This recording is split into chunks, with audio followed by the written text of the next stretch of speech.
ما تيجوا يلا بينا النهاردة نعمل بقسماط الأفران على أصوله بطريقة موفرة على الآخر وهش ومقرمش وطعم. يلا بينا نشوف مكونات الوصفة. معانا كوباية من المية الدافية ومعلقة كبيرة من السكر ومعلقة هرمية من الخميرة الفورية، هنقلبهم مع بعض نركنهم على جنب يتفاعلوا. وجبت بولة حطيت نص كيلو من الدقيق، معاها ربع كوباية من الزيت ومعلقة كاملة من البيكنج باودر وربع معلقة من الملح ومعلقة من الخل، وعليها ضفت الخميرة.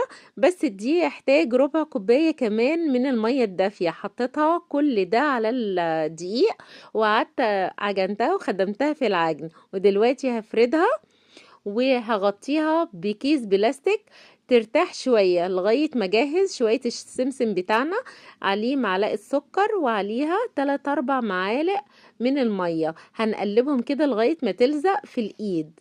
وبعدين هرجع تاني للعجينة بتاعتي، طبعا هقطعها طوليا كده شبه بالظبط بقسماط الافران، وهاخد كل قطعة والفها كده رول، واحاول انها تكون رفيعة علشان بعد ما تتخمر هتضاعف حجمها، وارجع احطها في السمسم علشان ازين بيها الوش بتاع البقسماط. وهكذا لغاية ما اعمل العجينة كلها واسيبها تختمر لمدة ساعة علشان تضاعف حجمها قبل ما ادخلها في الفرن، ولو في اي زيادات اشيلها عشان تبقى متساوية.